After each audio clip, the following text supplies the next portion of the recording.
Welcome to Moments with Marianne. This is your host, Marianne Pastana. And we're here today with special guest, Melissa Zartar, who's here to share with us her new book, A Metamorphosis Within, Journey to Healing, Self-Discovery, and Finding One's Purpose in Life. So is it time for your relationship with yourself and others to change?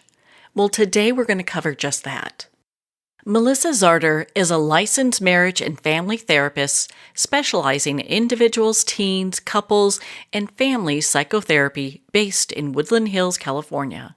She is currently serving as a private practitioner, working with a broad spectrum of clients. As your therapist, she'll provide a non-judgmental space to be your inspiring and reliable partner. We all know that being in therapy is a process, but Melissa will motivate you to think more positively, guide you through transforming your negative thoughts, and celebrate your achievements. You will rebuild confidence, strength, and skills that will serve you for the rest of your life. So let's welcome to the show, Melissa Zartar. Hi, Marianne. Thanks for having me. What an honor it is to have you here to talk about this book. So what inspired you to write this book? As a psychotherapist, I work with individuals who face various obstacles in their lives, navigating complicated relationships, undergoing profound internal shifts that lead to a positive change. I find similarities in countless stories I've heard from women inspired me to reflect on myself and wanted to empower readers by showing them being vulnerable can promote healing and that they're not alone, and to inspire them to embark on their own journey of personal transformation. Well, what an inspiration that is. And so in what way do women especially need help in finding themselves now?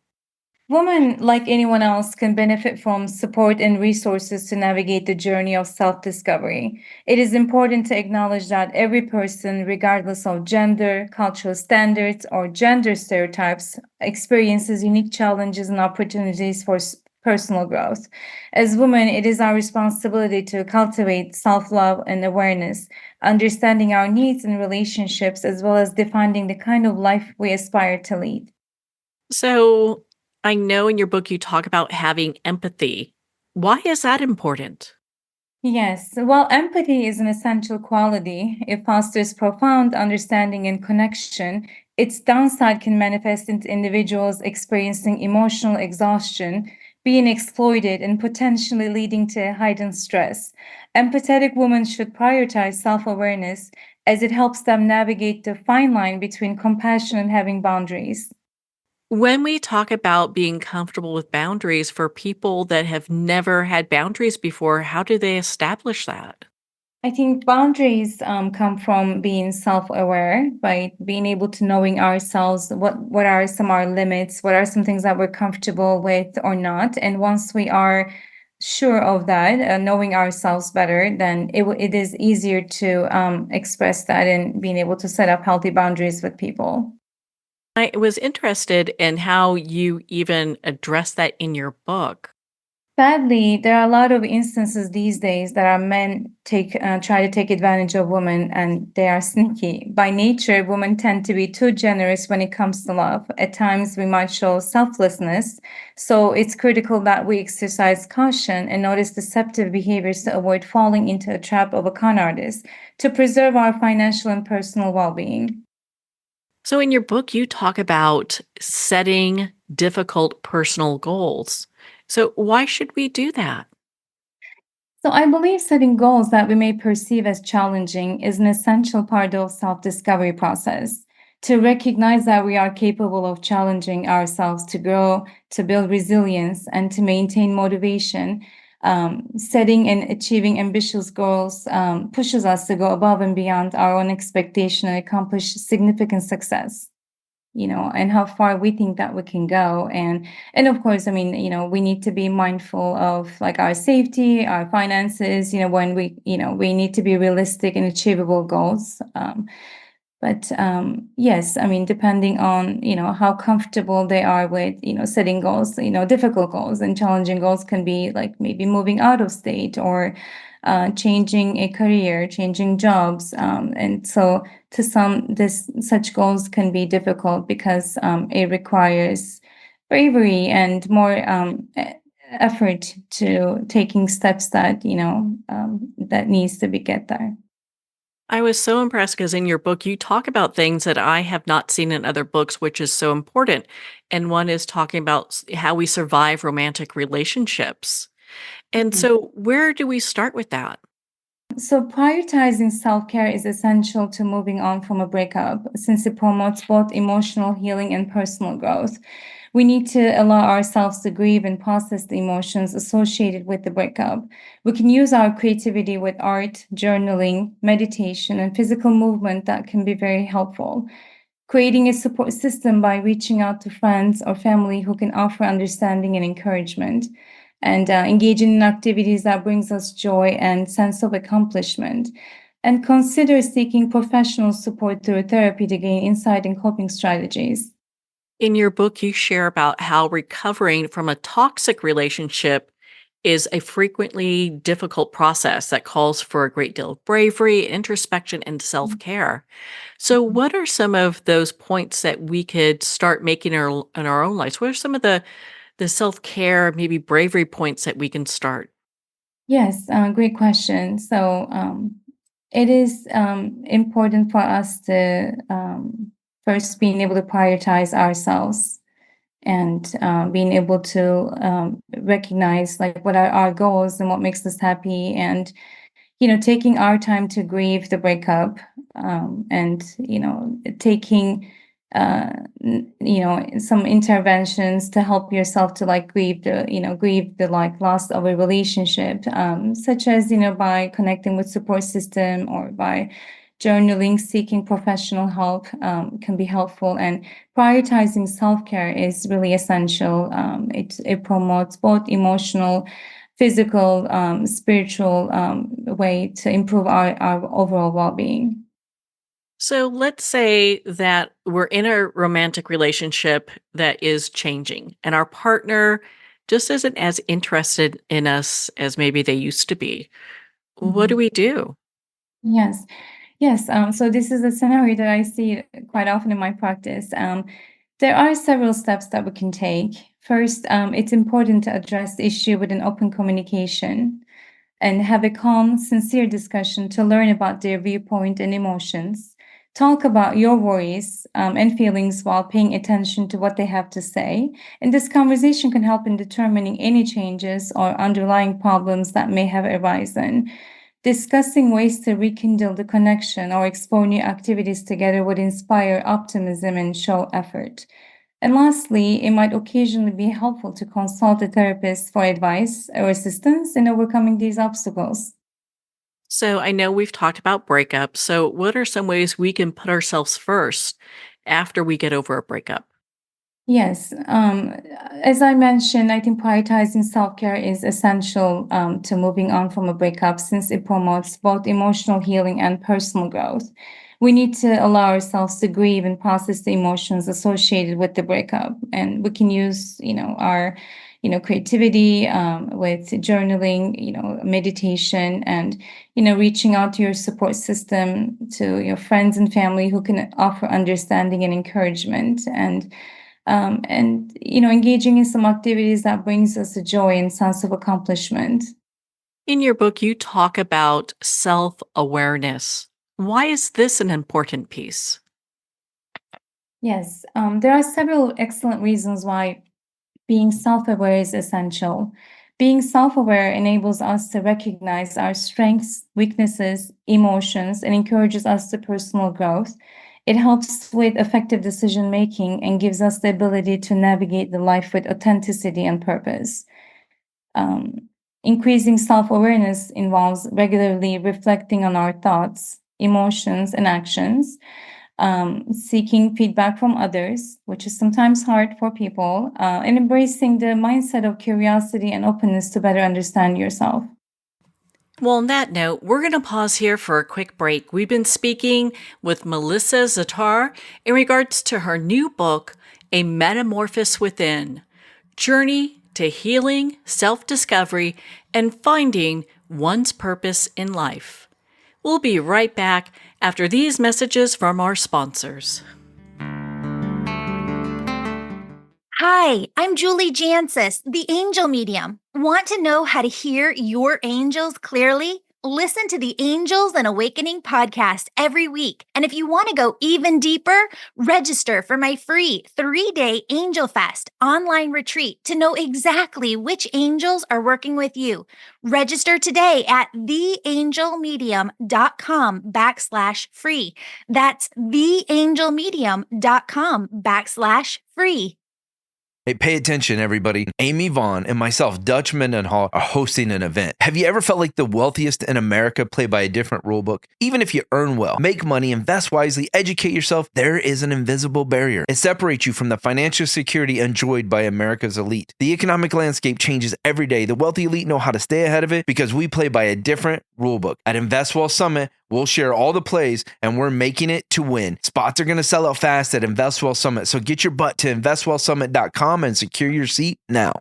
There comes a moment when you realize you're somewhere special, when you discover that each beautiful creature that you see has been rescued from a life of absolute horror and brought to this incredibly free place. Here's where their lives were forever changed and where yours will as well. Discover over 500 tigers, bears, and lions at the brand new visitor center at the Wild Animal Sanctuary just outside Denver. For more information, visit wildanimalsanctuary.org. Discover true freedom at the Wild Animal Sanctuary. Internationally recognized and award-winning author Judy Goodman works and teaches outside the box of limited thinking. Working with people from every walk of life, her goal is to empower you to be the best you can be, no matter what the challenge is. Born with the gift of seeing beyond our normal vision, she has an extraordinary gift of working with every challenge. Teaching beyond conventional wisdom, her work is described as life-changing. Visit judygoodman.com. That's judygoodman.com.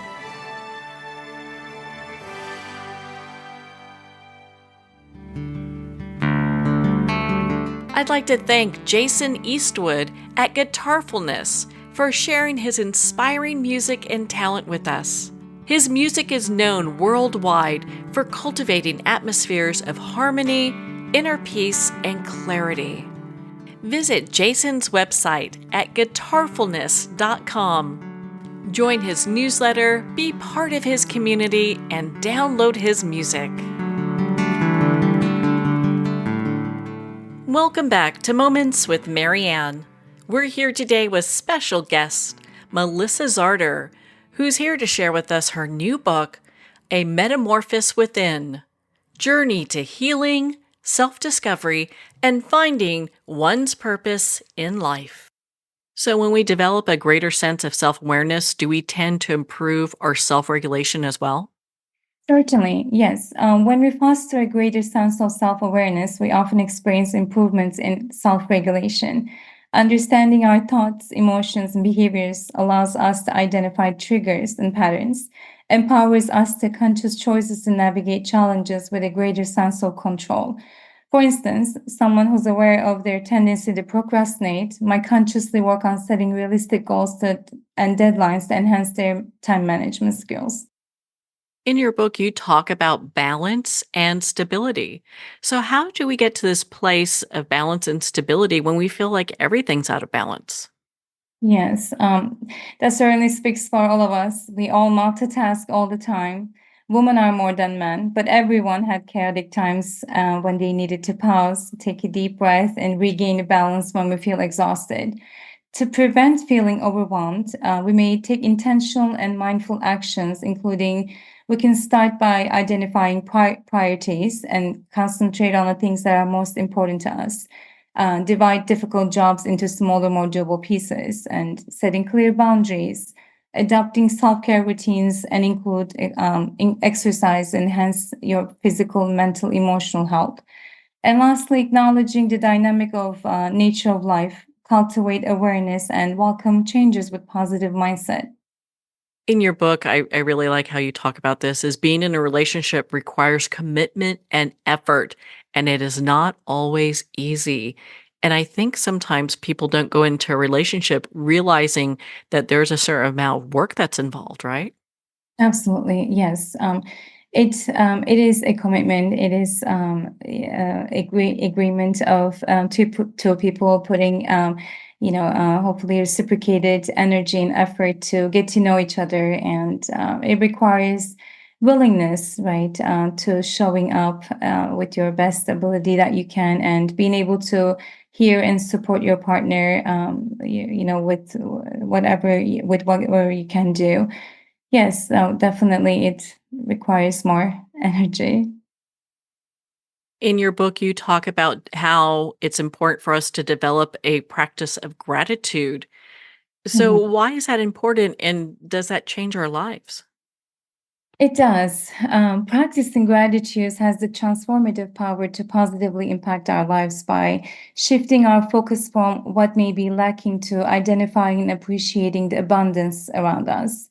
This practice encourages a mindset of appreciation, allowing us to find the joy in the present moment and navigate life with a greater sense of contentment.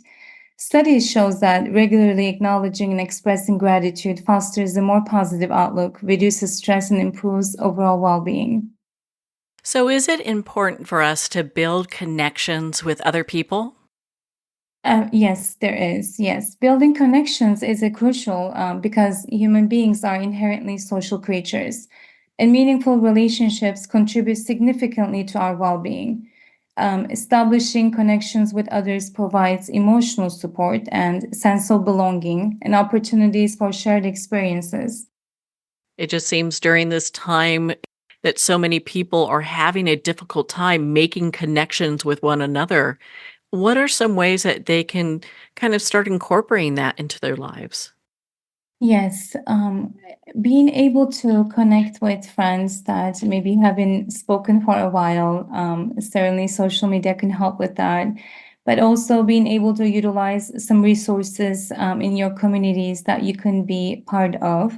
There are some, websites that supports this idea, such as meetup.com or eventbrite.com, that offers various activities for people to be able to get together and enjoy getting to know each other and build connections from there.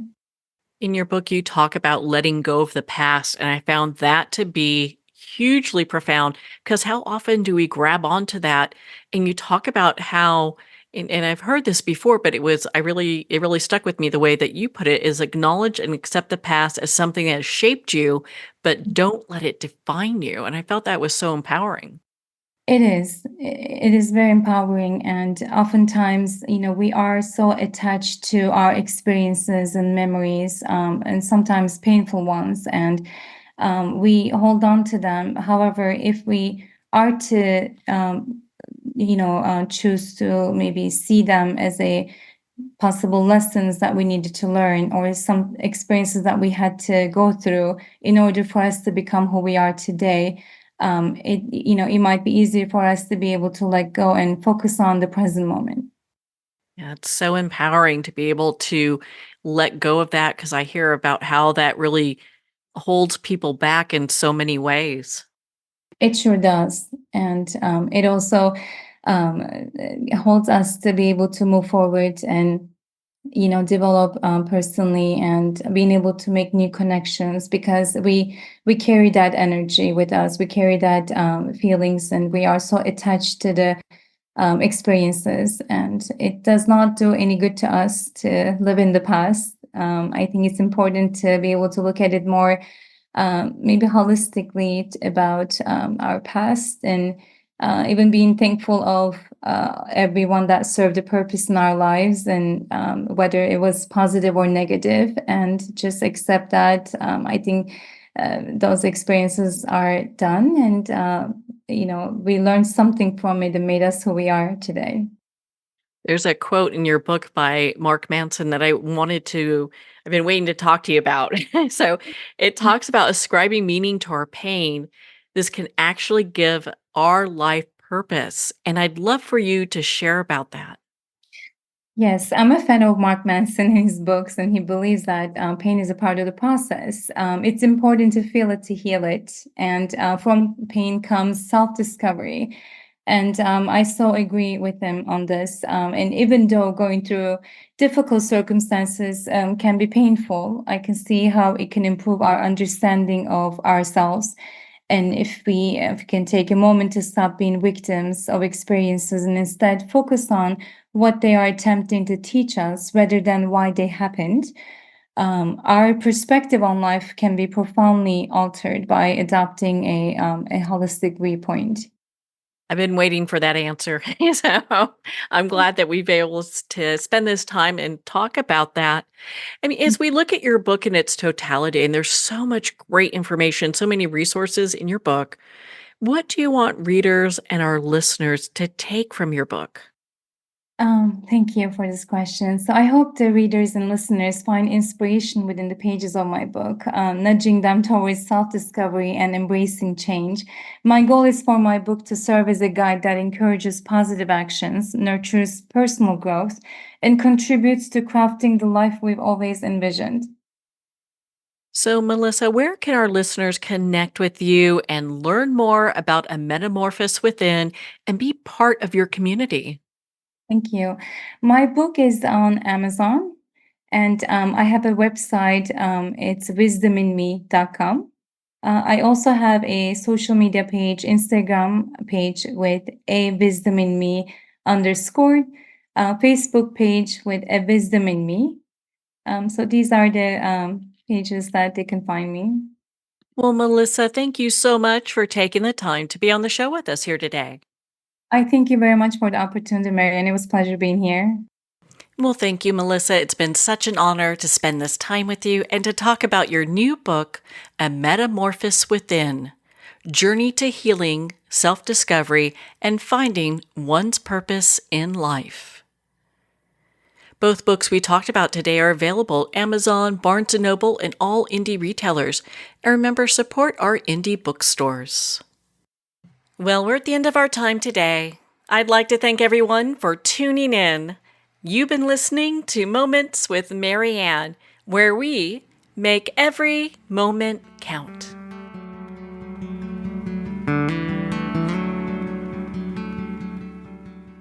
In a single moment, your life can change. Moments with Mary Ann is a transformative hour that covers an endless array of topics with the best of the best. Her guests are leaders in their fields, ranging from inspirational authors, top industry leaders, and business and spiritual entrepreneurs. Each guest is gifted and a true visionary, a recognized leader in her own work, and while teaching others to develop, refocus, and grow, Mary Ann will bring the best guest and sometimes a special surprise. Don't miss this. You never know just which moment will change your life forever. Make sure to tune in and visit momentswithmaryann.com for more information.